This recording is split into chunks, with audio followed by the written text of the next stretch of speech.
like to get going so that we can get you to your back to school night. My name is Jim Miller, and I'm part of the guidance team here at CBC High School. I am the freshman counselor, so I have every single one of your sons as my student. And so we in guidance want to take this opportunity to kind of host this program this evening. And what we've tried to do is to put together a number of people that are here at CBC that will have contact with your sons. And we hope to give you some really good information. If you picked up the yellow sheet as you came in, that's kind of how we're going to work our way through the evening. They're up by the doors on chairs as well. So again, I welcome you here. We're so glad to have your sons as part of CBC. For those of you that are new, we welcome you to this new experience. I know we have some old pros that have been through the CBC wars, and we welcome you back if it's been a while. We thank you for coming back if this is like your third, fourth, or fifth son, as we have been known to do here at CBC. So welcome to our freshman parent evening before back to school night. I will be kind of your host, and so we will bring up various people that will speak to you this evening. Before I bring up Father to say our prayer, I want to show you an image, if I can work this. Let me see, I just put new batteries in it. There we go. I might have to point it at the left side. Okay. Some of you may not be able to see this, so I'll describe it for you. And what I'd like you to do is to put your son into that image. It's an image of a young man, probably about the same age as your sons here that are freshmen, that's looking at the rear view mirror of a car as well as the windshield lying ahead. Now, I want you to think of that image and think about your sons, because that is a very apropos image of where they are at. As he looks into the windshield, he sees all the different events, all the different happenings of his past years in grade school, middle school. Some of those are really, really good experiences. Some of those are not so good experiences. Okay? And as he adjusts the rear view mirror, he also knows that he has to look out the windshield. Well, it's our job here at CBC to help your son to find what lies ahead. And so tonight, various people will get up and talk to you about what their part in this whole process is. He's the central figure. He's the one that is adjusting from the past and looking to the future. So with that in mind, I ask Father to come up and open us, as we do in all things, with a prayer.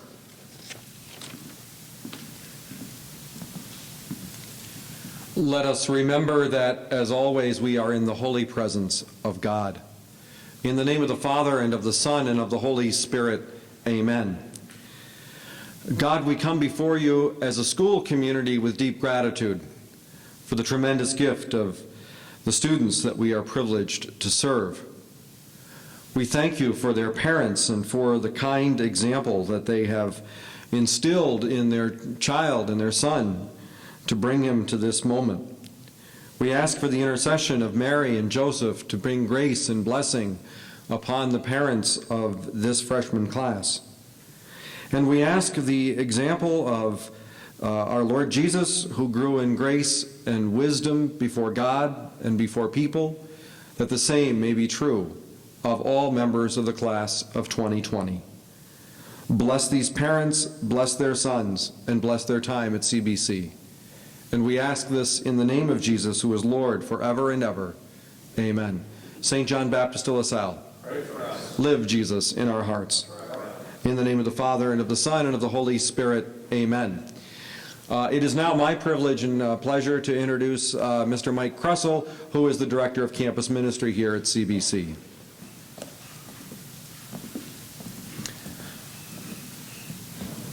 So we got to jump ahead a little bit here.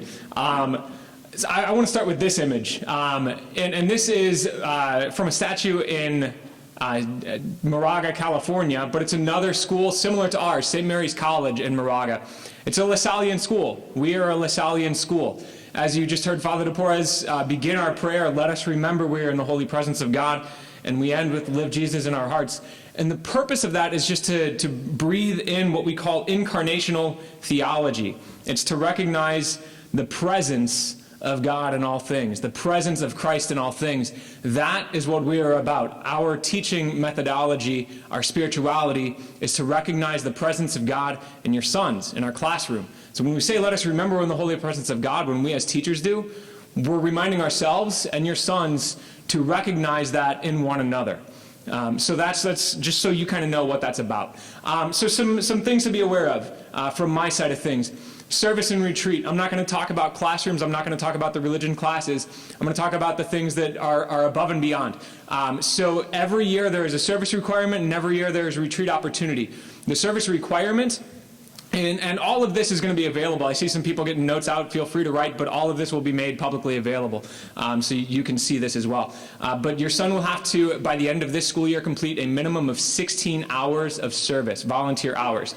A couple of great opportunities available. On October 21st, 22nd, we will host a 30-hour famine. We do this every year. We typically have about 115 kids, mostly freshmen and sophomores, attend. Great way to meet people. You can get up to 8 service hours. Solidarity with the poor, with the hungry. There's some really great stuff that we're able to do with it. And we finish with the service project. It's just a good opportunity. You'll see some advertising about it on our website and elsewhere. Your son will be hearing about it in his classrooms. But just to kind of put it on your radar. And then the following weekend, actually, October 29th, Saturday, we are doing our 3rd annual Freshman Father-Son Retreat. Now, father can be a different term if your son's father is not available or not present or in another state or whatever the case may be. Father can be substituted with uncle, with cousin, with mom, with whoever. But really, it's just someone with your son, and it's been hugely popular. Like I said, this is only the 3rd year, but dads especially have loved it. The freshmen have as well, and there's 4 service hours available for that. So between those 2 events and back-to-back weekends, your son could knock out 12 of his required 16 hours. And then just to invite and encourage, every Friday morning we do something called Brothers in Prayer. Again, just an opportunity to get to know people, but also to kind of hopefully grow in faith, grow in brotherhood. We meet in a designated classroom.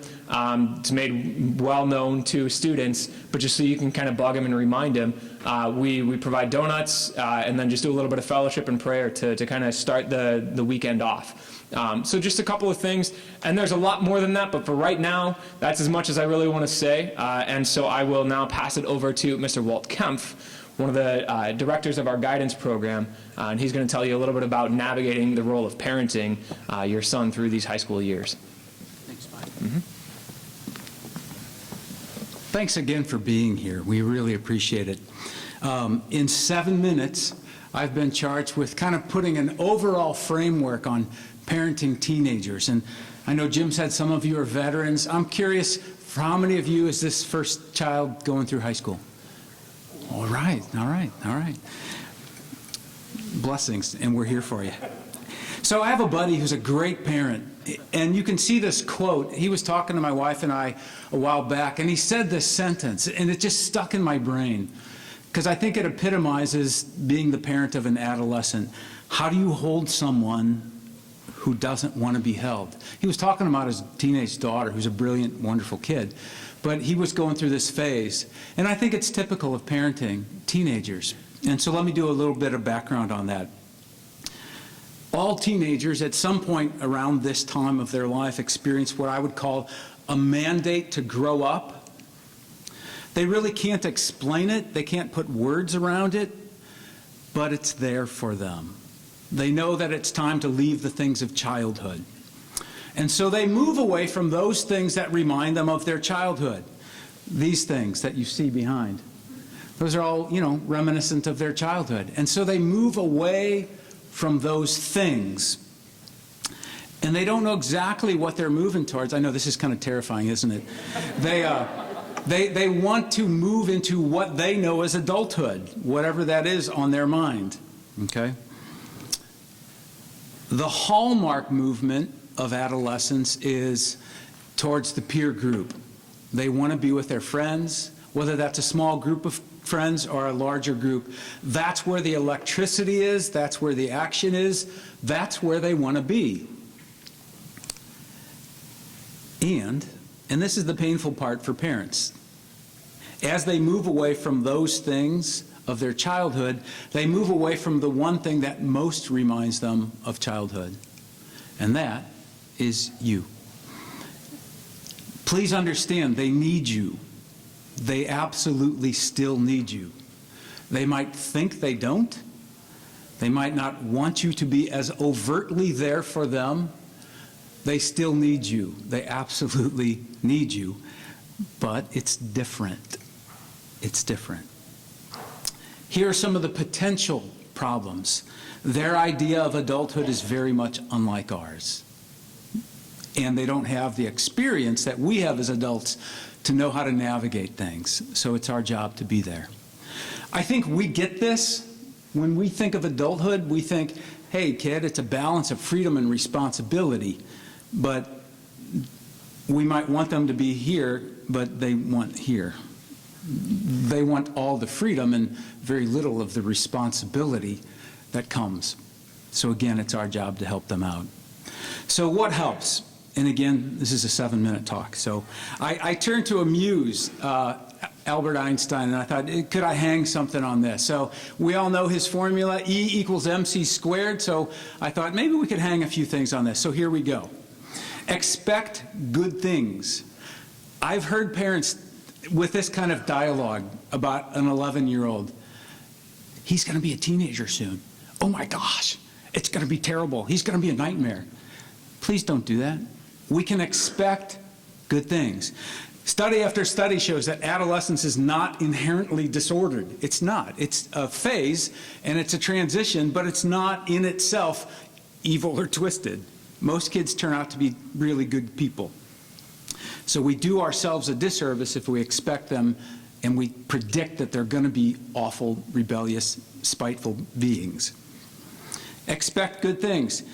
Just expect this stuff. They will be loud. They will be maybe smelly a little bit. They will be exuberant, okay? But I want you to also expect this in the terms of asking for. Let's still ask them to behave well. Let's ask them for respect. Let's ask them to work hard, because those are just fair. E equals M. C squared's coming. So we got to monitor. Yes, they desire to be totally free and independent, but the truth is they're not ready for it. So as I just talk about this, and this could be an entire talk, let's think about it as avoiding these two extremes. I have seen both of these things happen with teenagers. Some parents say, you're on your own, kid. You're struggling in class, tough. Go talk to your teacher. I'm not helping you with your homework.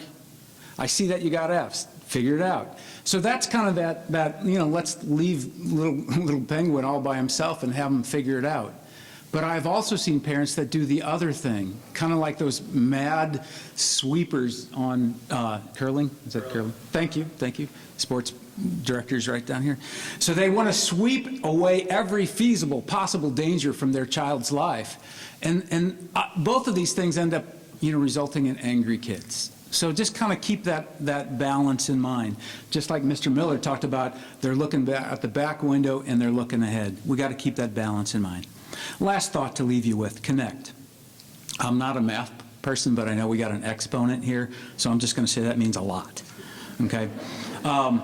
Yes, it is different, but I think connection is really important, and I don't want you to give up, even though they are kind of physically turning from you and towards their peer group. Please know there are many ways to connect. So here's just a quick 11. Have meals together.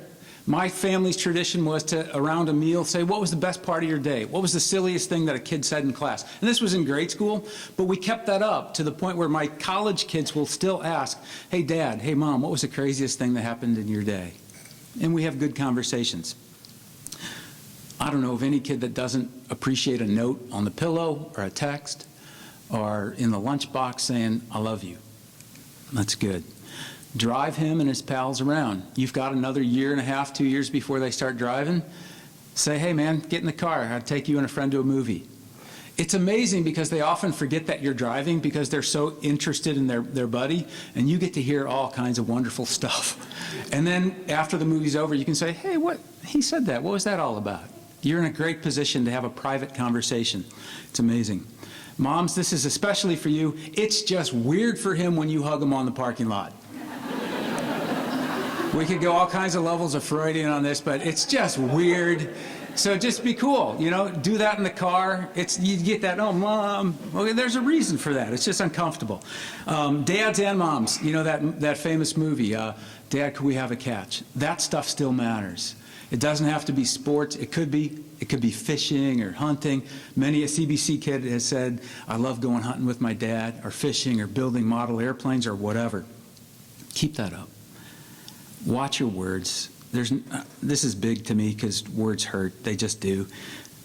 If you let slip something like, hey, you're an idiot or whatever, you're stupid, come back to that. It doesn't diminish your power to apologize as a parent, and it's profound when you apologize.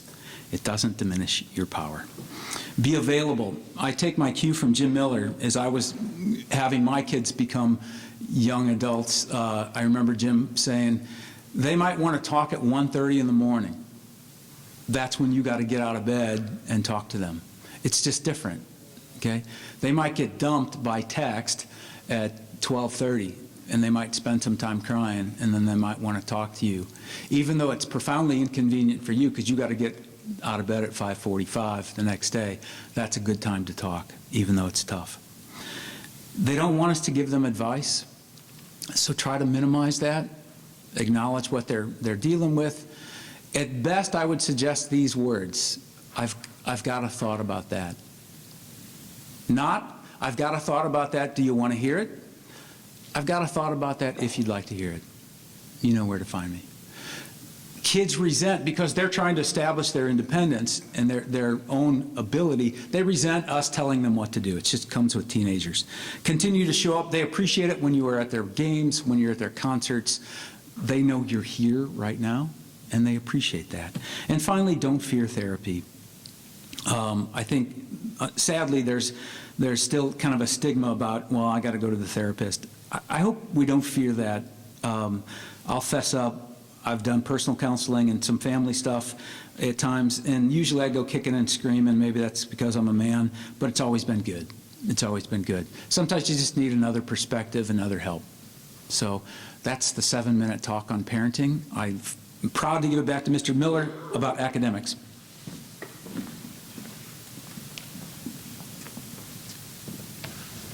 Thanks, Walt. Okay, we're going to take a couple minutes here to talk about academics because we are an academic institution. And if I could get this to work, it would be great. Left.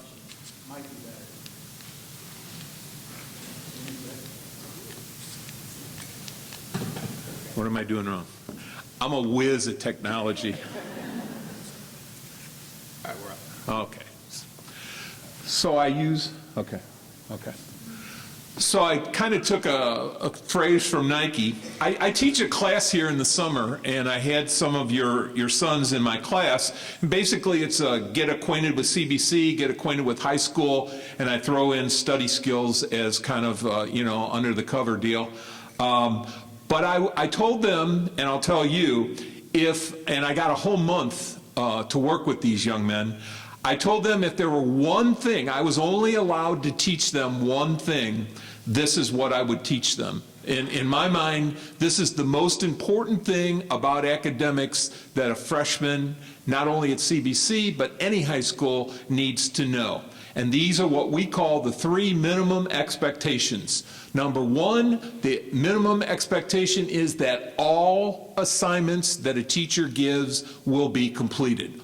All. And I kept stressing that. Not 8 out of 10, not 16 out of 22, but 30 out of 30, 9 out of 9, 10 out of 10, okay?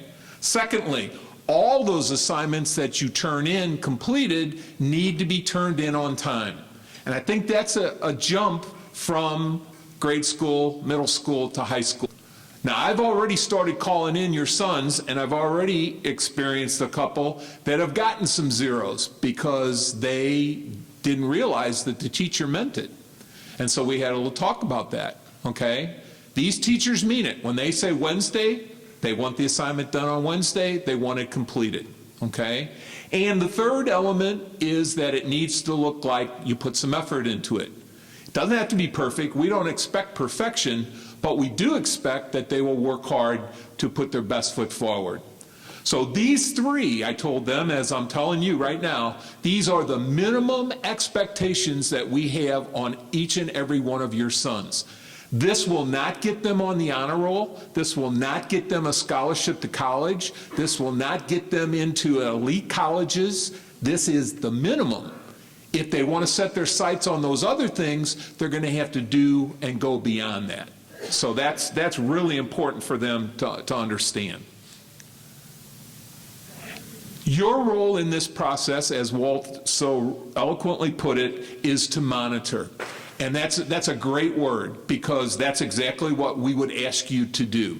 And as kind of a tip, I would also say that you want to monitor more regularly now and then step back than get the report that there are 4 or 5 Fs and all of a sudden you're scrambling to get back involved, okay? So the middle ground, the balance, I would say, is occasionally sit down with your son. And I really am a big proponent of that.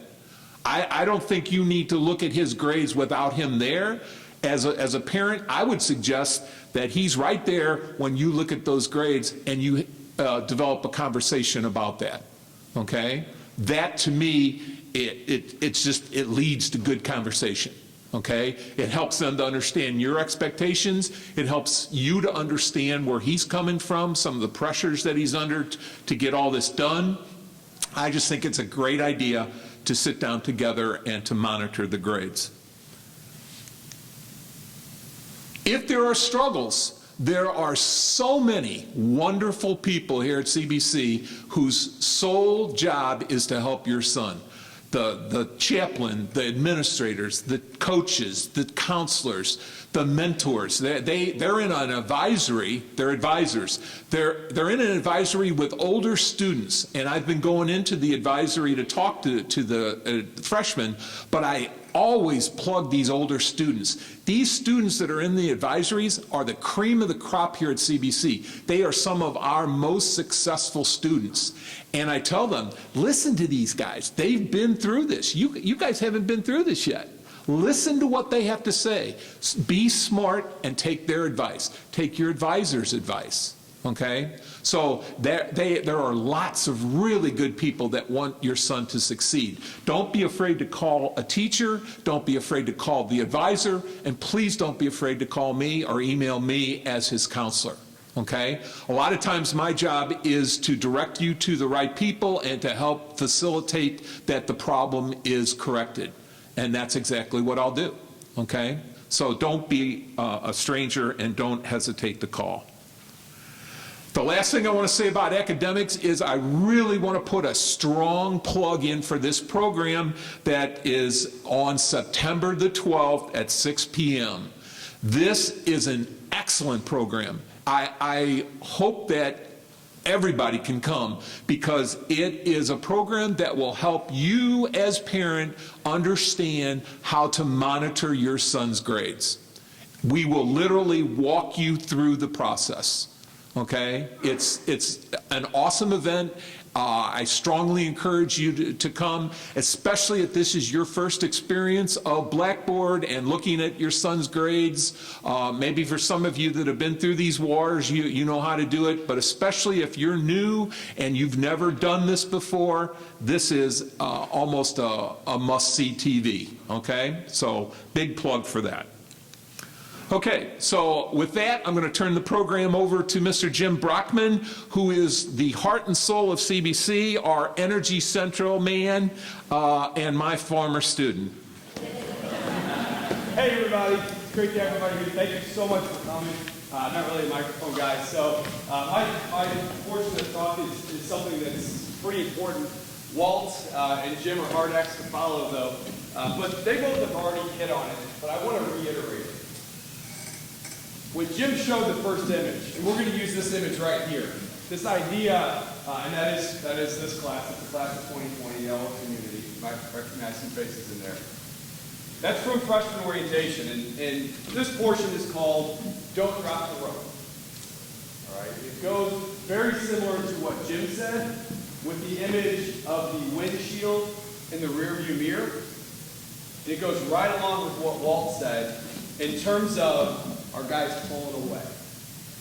When you look at that image, you can see how hard they're all pulling. And they got smiles, and they're, some of them are grimacing because they're pulling so hard. We've seen this time period, as Walt pointed out, where these guys want to pull away. Part of this, though, is they're pulling away because they're having a tough time navigating the transition. We know as adults, life is full of transitions. You transition from grade school to high school, from high school to college, from college to career, from career to maybe a new neighborhood or a family, getting married, having kids. All our lives we go through transition. And for a lot of our young people, it's hard to navigate those transitions. And so they're going to start pulling away. And they're going to pull really, really hard. I get the good fortune every year of talking to the seniors at graduation lock-in, kind of their last experience here at CBC. And when I sit and I talk to them, I always ask them one specific question, kind of to the group. Raise your hand if your high school experience here at CBC went exactly the way you planned it. Exactly the way. Like you had this plan coming in, you knew exactly how it was going to go. And rarely, if ever, does a hand go up. And I say, okay, now do me a favor, raise your hand if you've had an awesome experience here at CBC. Every hand goes up. Where they are right now is they've got some ideas in their head, all right? And they know how they want this to go, all right? We are even starting to see it right now. Freshman orientation's over. The dust is settling. We're settling into school. We're settling into classes. Mr. Miller pointed out that we're already starting to kind of see a couple zeros here or there, right? They're already starting to kind of pull. This is where we need to be there to help pull them through these transitions, all right? Don't drop the rope. Don't give up on that. We've got to find that balance. As parents, we've got to find that balance, but don't give up on it. Keep pulling them through. Help pull them through what could be a pretty difficult time in their lives. Things are going to get rocky. Everything is not going to go perfect over 4 years. Certainly hope that's the case. But we know that most often there are going to be ups and there are going to be downs. And so as parents, we want to partner with you. All right? They spend so much of their lives with us here. I mean, they're 8 hours a day plus over these next 4 years. Some of the most formative years of their lives. So we want to partner with you. We want to help you raise them. But we want to help them navigate these transitions. And so my plug to you is this, and Jim said it on the slide previous. There's so many resources available to you. There's so many people here to help you. But whether it's an administrator, it's a teacher, a guidance counselor, the mentors are incredible. I mean, put a plug in for those guys for sure. These are guys, juniors and seniors, who decide to give up their entire year and advisory so they can just give back to your sons and be great resources for your sons. You're obviously your advisor. All these guys are here to help you so that you don't drop the rope, so we pull these guys through this transitional point. Again, as things come up, as your sons, have struggles, be there for them. Don't drop the rope. And so with that, I do want to pass it on to one of my esteemed colleagues, one of the hardest working people here at CBC. A lot of you probably know her. She's the backbone of the academic program here at CBC, our Learning Needs Program Director, Tracy Gilla.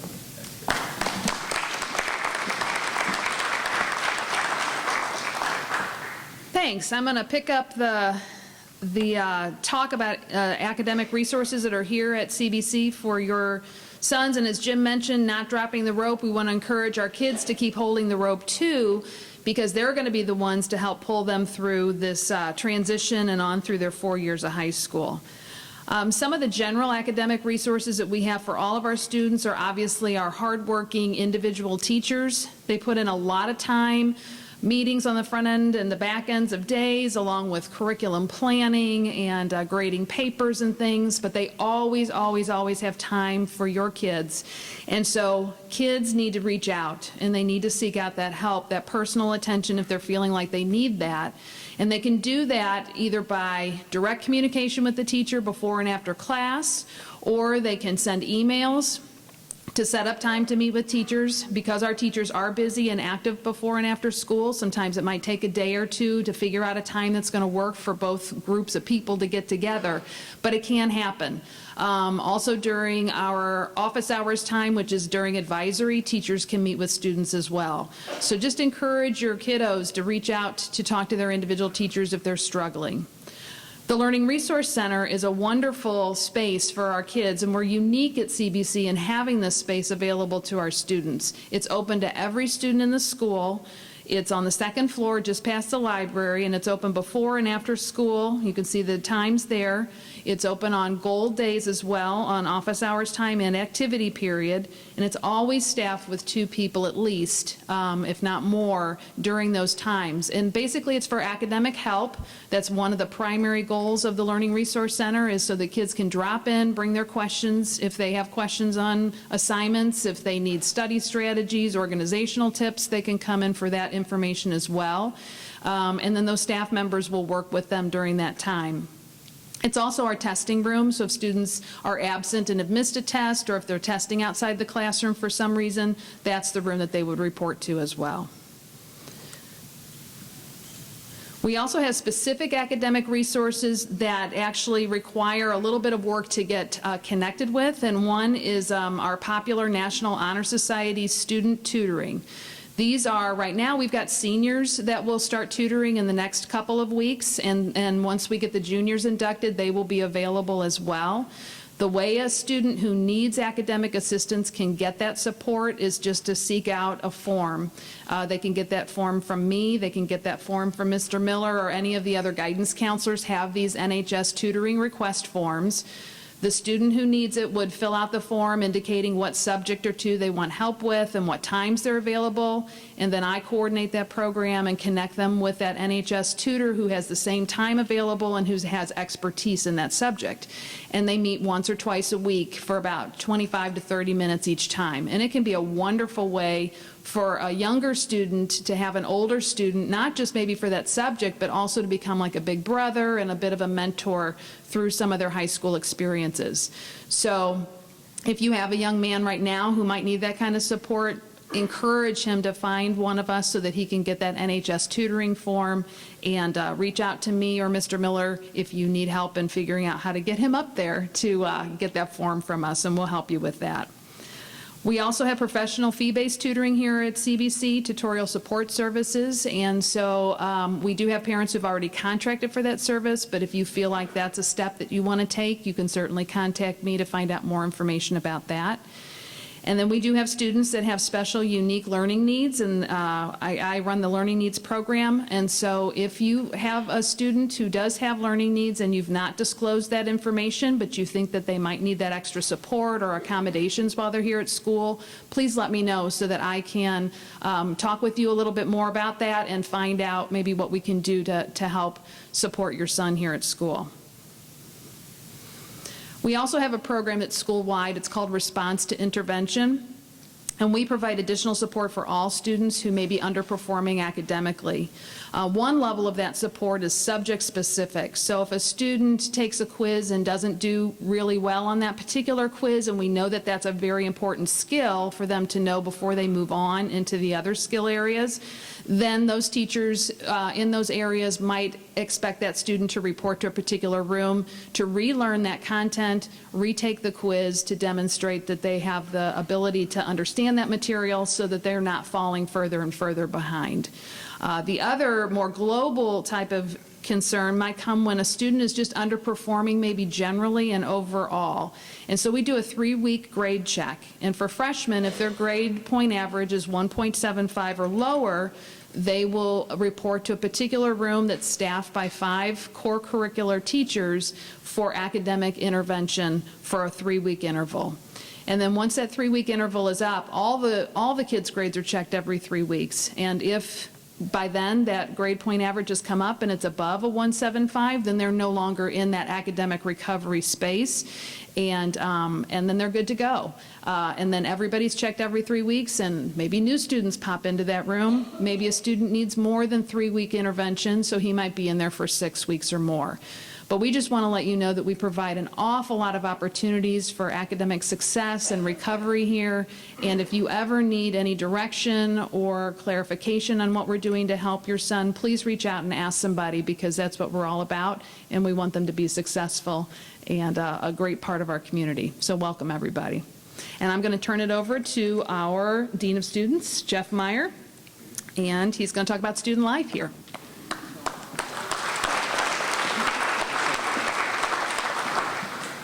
Thank you all for being here tonight. As you know, freshman orientation's over, but great things are happening here every day. And I think as I've gotten to know some of your sons, and as they've hopefully come home and shared some good stories about some of the great things that are happening here. And so we're really excited to have everybody here. One of the things that we want to really make sure that people understand is different ways for students to get involved. And a lot of the freshmen are looking for something to do to get involved. And one of the best ways they can do it is work through the Student Leadership Council to find some of the various clubs or organizations to become involved in. And their website's listed behind me. And I would strongly encourage them to check the website and check with the Student Leadership Council students and get involved. It's a huge key to their success, is them getting involved in something beyond school. A couple speed bumps that we run into along the way, and things that I just want to address very briefly. Probably the 2 major problems that we run into with freshmen starting at this time of the year is the laptops and the perception of bullying that exists. And so with the laptops, there's a couple different issues that we run into. One of them is academic integrity or cheating. The other is the social media. So as far as academic integrity goes, a lot of these guys, this is their first time having a laptop, having their own computer and doing a lot of their homework and all their assignments on their computer. And it's become very easy for them to copy and paste or cut and paste from the internet for their assignments. And that's one of the main things that we find with freshmen when it comes to academic integrity violations, is that they've gotten a document from somebody else and they've copied and pasted something from somebody else's document into their own and turned it in. Or they found something on the internet and they don't quite understand plagiarism yet, and they copied and pasted it into their own document.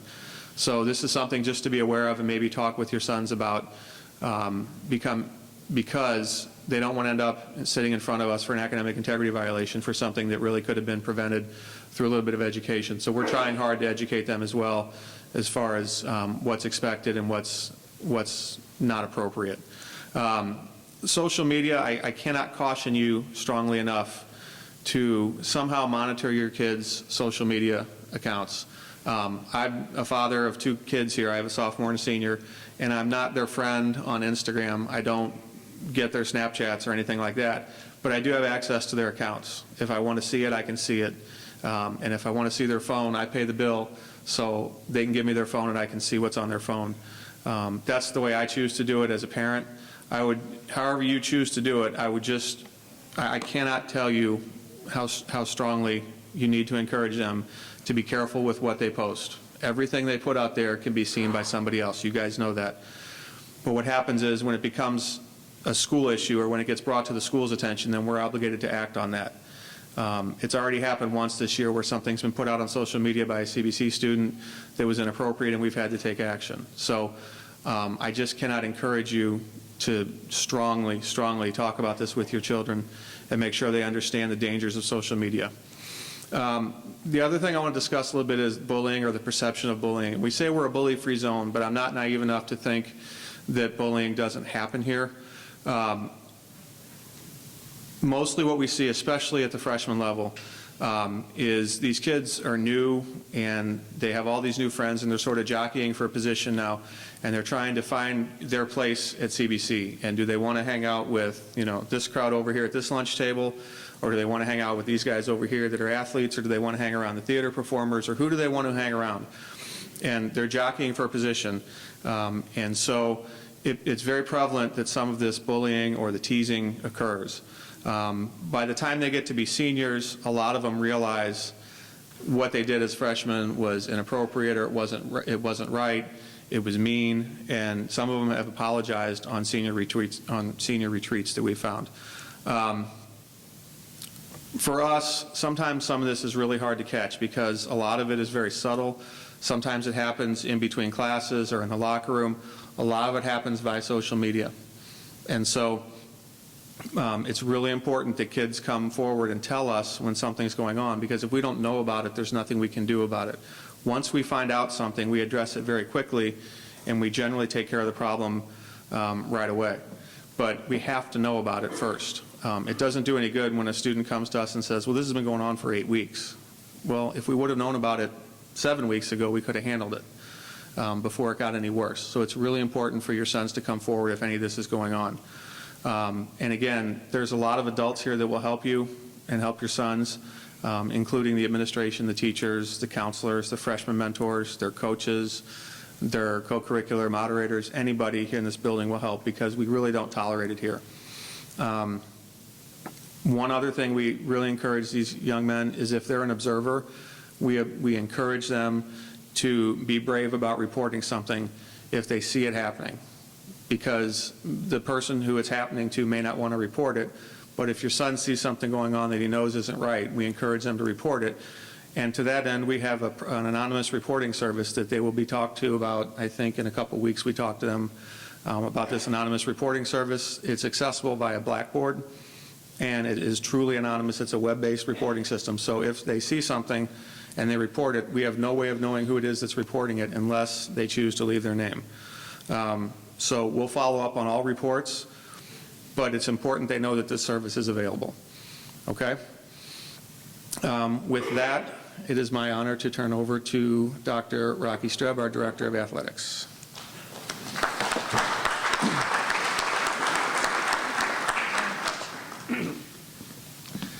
Good evening. Wasn't that long ago I was sitting right where you were, about 7 years ago. My son was a freshman and coming into CBC, and I felt the same, I'm sure, trepidation and anxiety that you must be feeling. I hope you're getting the same impression I got, and that my boy's going to be in good hands. Yours is, and those are some wonderful people. A lot of stress on me trying to follow up with those guys, I'll tell you that much. So on behalf of all the faculty members here at CBC that work with your son, will work with your son in an extracurricular or co-curricular environment, I'd like to thank you for giving us that opportunity. That it really is an honor to help develop these young men into the adults that we know you as parents want them to be. Those aren't just words. We really do mean that. We believe unequivocally that participation in extracurricular activities will help develop those leadership skills that you want, the character development that you want, the perseverance, the desire, the ability to work hard and dedicate, all those things that you want. We can help enhance that outside the classroom. And all of our coaches really believe that. That's why we play. Why do we play? That's why we play. To help you make your boy the man you want him to be. And we're really just thrilled to do that and happy to do that, and thank you for that honor and that privilege. There's a lot out there you can do besides all the things that take place in this beautiful facility here. That's enough right there, right? No, we've got more. The Missouri State High School Activities Association, we sponsor. I got the clicker, so I'm waiting for somebody to click it, and it's supposed to be me. Duh. I missed that lesson. Those are all the sports and activities, academic activities, fine and performing arts activities, and of course sports that the Missouri State High School Activities Association sponsors. And we have all of those. There's not one that we don't have currently. But maybe that's not enough. There's certainly more to do, right? So let's throw some clubs in. We help support these clubs because a lot of our boys want to do these things. That's enough stuff for about 300 guys right there doing these activities. These are all sports, doing all these sports here.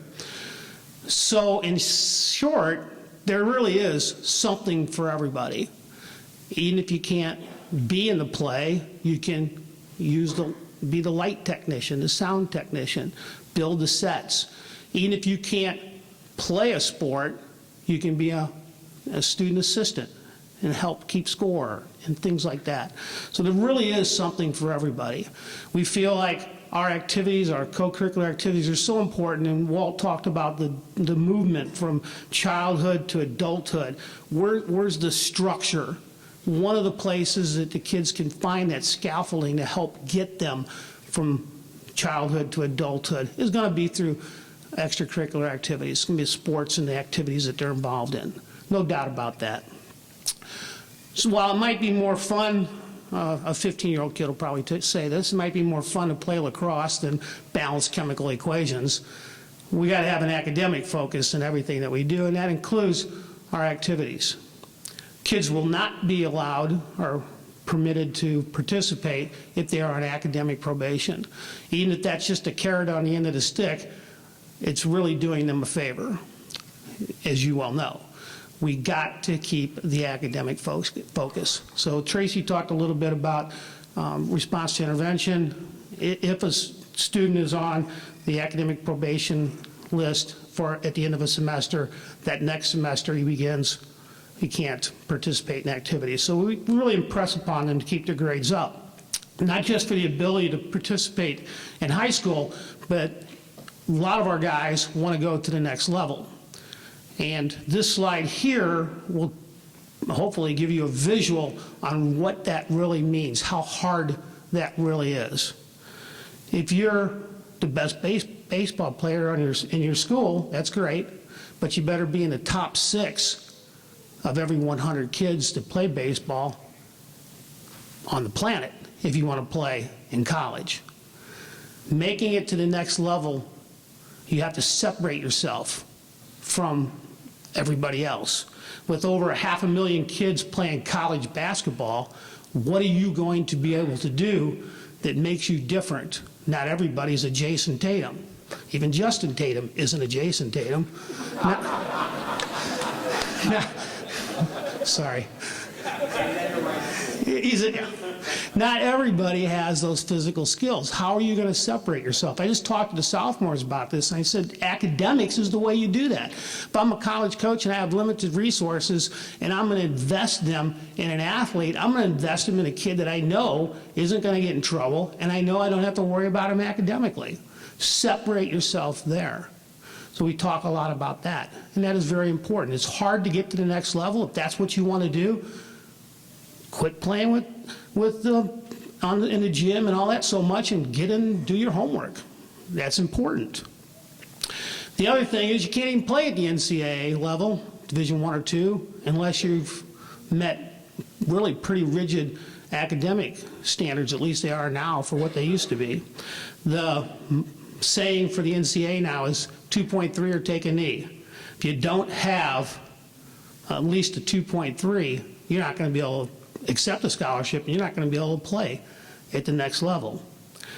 Oddly enough, well, not oddly enough, by structure, the higher your GPA, the lower your ACT score, your sum score of all the different areas would need to be. So if you could have, say, a 3.55 GPA, your ACT's total sum could be a 37. Whereas if you're at a 2.5, that's going to have to be a 68. Probably a kid earning a 2.5 GPA doesn't have the background to get a 68 on the ACT and the total of the subscores. That probably isn't going to happen. So the academic focus, we never take our eyes off that prize. That's why we're here. That's what you want them here for. That's what they're going to get.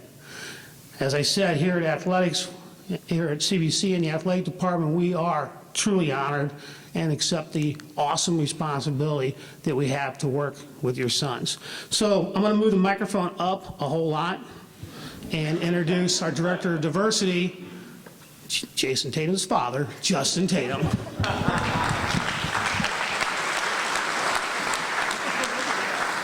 Sorry.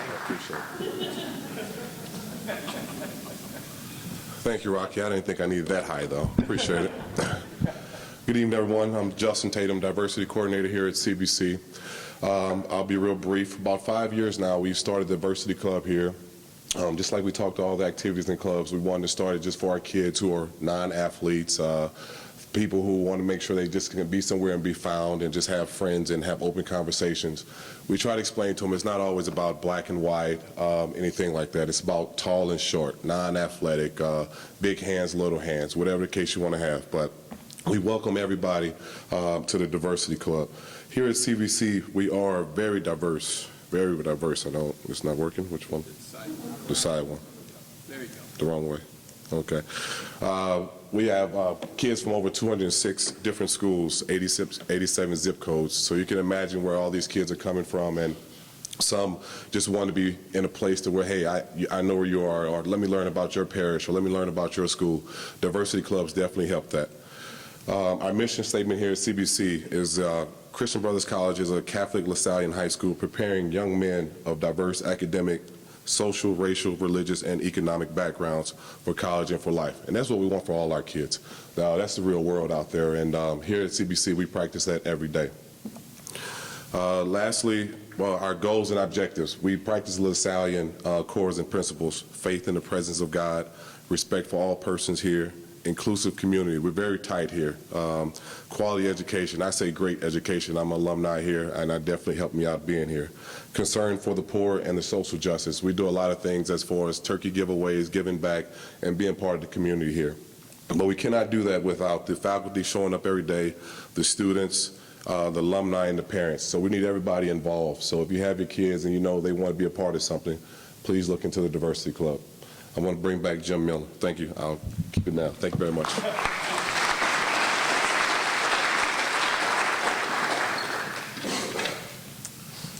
Okay, we're going to wrap this up. Lastly, I want to say thank you again for coming. The real program, the real show that you're probably excited about is going to happen next. And when you leave, you pick up your son's schedule and you go through the schedule, so that'll be an exciting evening for you. Before we go, I do want to put a plug and a thank you to Randy, who's been filming this. And I want to make sure you all know that this will be posted eventually on our CSN network, okay? For a couple of reasons. One, I think it was Jim or somebody mentioned, or Walt, you don't have to take notes. Well, you can go back, and if something struck you or you wanted to recheck it, you can go through the broadcast at a later time.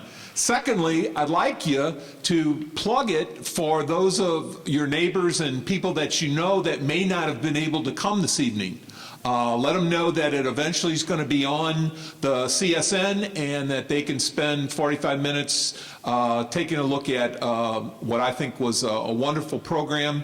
And lastly, just think, these are the people that your sons are going to spend a lot of time with. I think, as a number of the presenters said, your sons are in very good hands. The last thing I want to do is direct your attention to the back of the handout. We listed, and it's not a totally exhaustive list, but we listed a number of the people that you might have occasion to contact. We put their email, we put their telephone number, and everyone who's on this list has said, encourage them to call me, contact me. I'll be glad to help. The last is a save the date. Again, another plug for this wonderful program that's coming up on September 12th. Thank you so much for coming. Enjoy the rest of your back to school night.